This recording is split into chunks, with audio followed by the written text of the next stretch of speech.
Olá! Você está no canal Viagem aos Mistérios do Reino, que, como o próprio nome diz, é um convite para, através da Bíblia, viajarmos aos mistérios do Reino de Deus. Curta, comente, compartilhe, se inscreva no canal e seja sempre muito bem-vindo.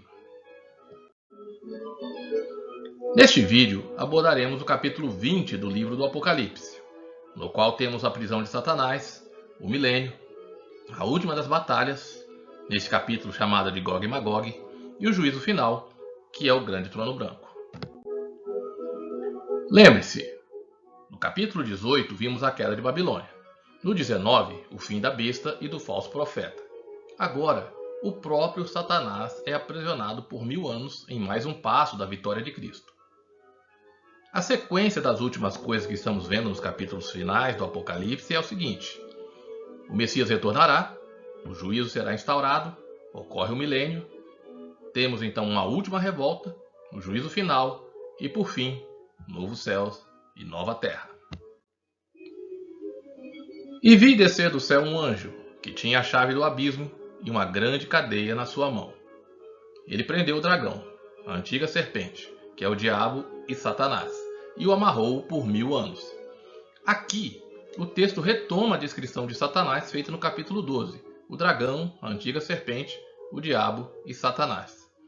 Sua derrota se dá em duas fases. Primeiro, ele é preso e reduzido à impotência durante 1000 anos. Depois, faz sua revolta final antes da destruição dos seus exércitos. Algumas palavras que nós vamos ver aqui, nós já vimos em outros vídeos aqui do nosso estudo. Abismo, que aparece no texto, tem diversos sentidos no texto bíblico. Aparece como lugar profundo, poço sem fundo, mar primitivo, profundeza da terra, caos, desordem, local sem luz, sem forma e vazio. Também como um lugar deserto, assolado, terra arrasada. Às vezes aparece como lugar de mortos, o Hades, e prisão de demônios. Temos vários textos aí para você conferir esses sentidos da palavra abismo no texto do Novo Testamento e do Antigo também. Também aparece chave, corrente e selo nos 3 primeiros versículos. A chave, o simbolismo de chave aqui no Apocalipse, é a autoridade para abrir e fechar. Corrente, a corrente prende, segura Satanás de modo que não possa sair do abismo. A chave fecha a porta e a corrente segura Satanás. Selo também é símbolo de autoridade para fechar e marcar. Neste caso, representa uma inviolável determinação divina. Satanás será impedido de qualquer atividade, não escapará. E o selo aparece no versículo 3, que nós não lemos ainda.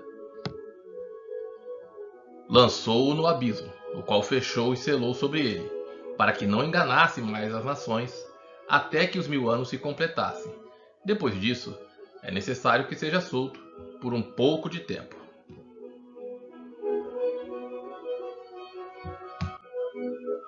Assim, nesta passagem, devemos entender a chave, a corrente e o selo na entrada do abismo como uma determinação absoluta de que, durante o período determinado, Satanás não sairá dali. Estará impedido de agir somente depois do milênio, também por decreto divino e por pouco tempo, é que ele será solto novamente. Então vi uns tronos, e aos que se assentaram sobre eles foi dado o poder de julgar. E vi as almas daqueles que foram degolados por causa do testemunho de Jesus e da palavra de Deus, e que não adoraram a besta nem a sua imagem, e não receberam sinal na fronte nem nas mãos, e reviveram, e reinaram com Cristo durante 1000 anos. Aqui, do ponto de vista histórico, temos os mártires da igreja primitiva, que não prestaram culto a Roma, aos seus deuses e imperadores. Do ponto de vista profético, temos os mártires do tempo do fim, que não receberam a marca da besta. Além dos mártires, os outros crentes também participarão da vitória em Cristo. A ressurreição envolverá todos os santos, embora aqui, como em todo o Apocalipse, estão em destaque os mártires, para quem, muito especialmente, o livro é endereçado. Basta lembrar que o próprio João estava preso na ilha de Patmos pelo mesmo motivo pelo qual os citados no versículo foram degolados, ainda que ele mesmo não tenha sido. O texto do Apocalipse é lacônico, bem como outros textos bíblicos, mas em todos os textos a ressurreição dos santos na volta de Jesus é um evento único. Não adoraram a besta e não receberam o sinal na fronte nem nas mãos. Vimos que um dos significados do selo dos escolhidos em Apocalipse 7 e 14 é a sua adesão e conformação com a palavra de Deus. A marca da besta, por sua vez, estabelece lealdade à besta. O império vai exigir para si a adoração devida somente a Deus e ao Cordeiro. Quem recebe a marca da besta adora não só a besta e a sua imagem, mas também ao dragão, que deu seu poder à besta. Mas os outros mortos não reviveram, até que os 1000 anos se completassem. Esta é a primeira ressurreição. Bem-aventurado e santo é aquele que tem parte na primeira ressurreição. Sobre estes não tem poder a segunda morte, mas serão sacerdotes de Deus e de Cristo e reinarão com ele durante os 1000 anos. A quinta bem-aventurança do Apocalipse diz respeito à ressurreição e foi de grande consolo e fortalecimento para os mártires do tempo de João, para todos ao longo da história e aos que não vão receber a marca da besta nestes últimos dias. Resista, fique firme. Os que morreram em Cristo ressuscitarão, serão sacerdotes e reinarão com ele durante os 1000 anos. Os demais só ressuscitam no fim do milênio, no juízo final. A primeira morte é a morte física. A segunda morte é a condenação ao lago de fogo. Por falar em milênio, sabemos que este é um tema controverso.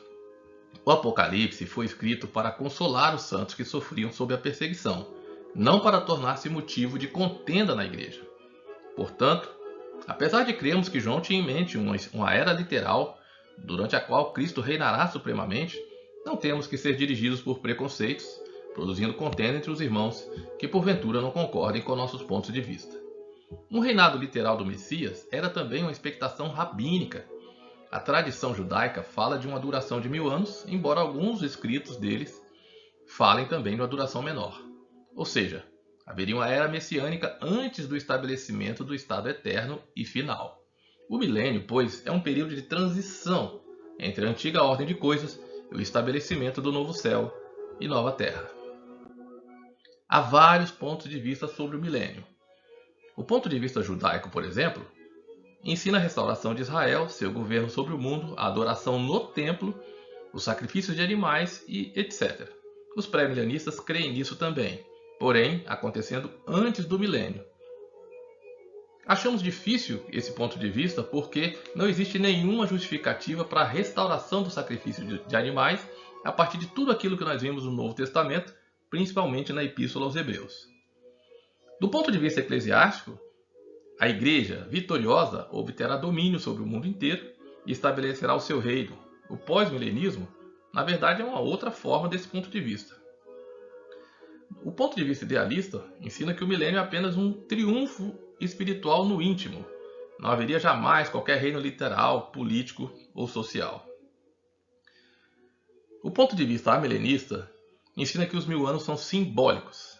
Não haverá milênio, nem reino terrestre. Alguns amilenistas não negam qualquer forma de milênio, mas buscam alguma outra explicação sem estrutura social e política. O milênio é apenas um símbolo de descanso completo.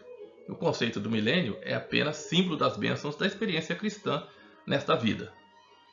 O pós-milenismo ensina que a vida de Cristo se dará depois do milênio, que o milênio na verdade é uma espécie de conversão da humanidade por meio dos esforços da igreja, que não só converteria o mundo, mas também o governaria, produzindo uma era áurea espiritual. A vinda de Cristo ocorreria em resposta a isso, não sendo a segunda vinda o agente da introdução do milênio. Todas essas formas, na verdade, são amilenistas, né? São só formas diferentes de amilenismo. E o ponto de vista milenista ensina que o milênio é um reinado literal de Cristo. O próprio Cristo reinará visivelmente ou governará por meio dos seus representantes, mas ele reinará no período de transição para o novo céu e nova terra. Os discípulos de João eram milenistas. Papias, por exemplo, era milenista entusiasta. Justino Mártir, que viveu em cerca de 135 depois de Cristo em Éfeso, escreveu o seguinte: e além disso, um homem entre nós de nome João, um dos apóstolos de Cristo, profetizou em uma revelação que lhe foi feita de que aqueles que confiassem em Cristo passariam 1000 anos em Jerusalém e que depois a ressurreição universal eterna de todos ao mesmo tempo terá lugar, como também o juízo. A crença no milênio como realidade literal é bem antiga. Nos primeiros 300 anos da Igreja, a Igreja era milenista. As outras interpretações sobre o milênio são posteriores. O amilenismo e pós-milenismo, por exemplo, tem seu começo com Eusébio de Cesareia e consolidação com Santo Agostinho, em sua obra Cidade de Deus. Ou seja, quando a Igreja se casa com o Império Romano, no período que corresponde à Igreja de Pérgamo, surge uma nova doutrina sobre o milênio que o acomoda à nova realidade da Igreja, casada com o Estado. Eusébio, inclusive, escreve de forma bastante depreciativa sobre Papias. Ora, quando se completarem os 1000 anos, Satanás será solto da sua prisão e sairá a enganar as nações que estão nos 4 cantos da terra, Gog e Magog, cujo número é como a areia do mar, a fim de ajuntá-las para a batalha. Uma das revelações do milênio é que Satanás é incorrigível e irrecuperável. Depois de 1000 anos aprisionado e anulado, ele ainda é o mesmo. Não mudou nada e sairá a enganar as nações. O texto faz referência a Ezequiel 38 e 39. Mas aqui, a batalha de Gog e Magog é um símbolo ampliado para uma batalha contra o povo de Deus. O último confronto com os seguidores de Satanás. Isso ocorre no texto imediatamente antes do juízo final do grande trono branco. E subiram sobre a largura da terra, e cercaram o arraial dos santos, e a cidade querida. Mas desceu fogo do céu e os devorou.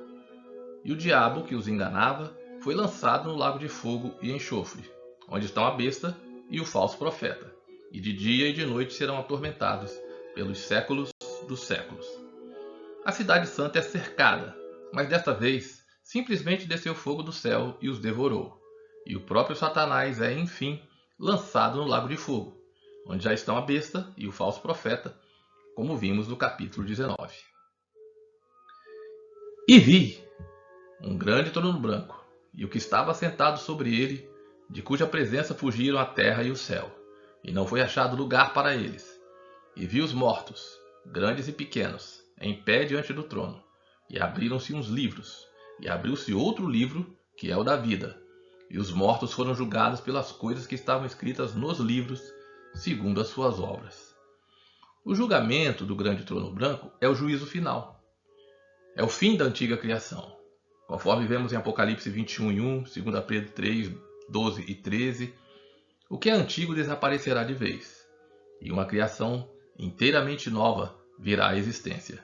Quanto aos homens que não participaram da primeira ressurreição, os livros são abertos, e os mortos serão julgados segundo as suas obras, como diz também Daniel capítulo 7. O principal foco do Apocalipse para o julgamento é a diferenciação entre os que pertencem ao reino de Deus e os que pertencem ao reino das trevas. Por isso, o livro da vida também está presente. O mar entregou os mortos que nele havia, e a morte e o Hades entregaram os mortos que neles havia, e foram julgados, cada um segundo as suas obras. E a morte e o Hades foram lançados no lago de fogo. Esta é a segunda morte, o lago de fogo. E todo aquele que não foi achado inscrito no livro da vida foi lançado no lago de fogo. O salário do pecado é a morte, e o homem terá que colher o que houver semeado. Ou seja, por fim, os homens que se recusaram a arrepender-se sofrerão a mesma sorte de Satanás, da besta e do falso profeta. O último inimigo a ser aniquilado é a morte. A própria morte e o Hades são lançados no lago de fogo para a destruição final. A expressão lago de fogo tem sua origem no sentido da palavra Guerrena, transliterado Geena em português. Guerrena, por sua vez, vem do hebraico Ben Hinnom, o nome de um vale estreito ao sul de Jerusalém, que foi feito um depósito de lixo. Ali eram lançados rejeitos e animais mortos para serem queimados. Por isso saía dali um fogo e uma fumaça contínua. No vale havia um local mais amplo chamado Tofete, onde os israelitas chegaram a oferecer seus filhos a Moloque. Por fim, este lugar se tornou figura escatológica de tormento e juízo para os adversários de Deus. Em todos os registros, a expressão é utilizada em linguagem figurada de um lago que arde com fogo e enxofre de maneira inextinguível, a segunda morte. Chegamos ao fim do capítulo 20, que revela o fim de tudo que é contrário ao reino de Deus. De agora em diante, as visões revelam a nova realidade existencial de todas as coisas, novo céu e nova terra. Mas isso é assunto para o próximo capítulo. Obrigado por assistir ao vídeo. Se inscreva no canal, comente, curta e compartilhe. E até o próximo vídeo, se Deus quiser.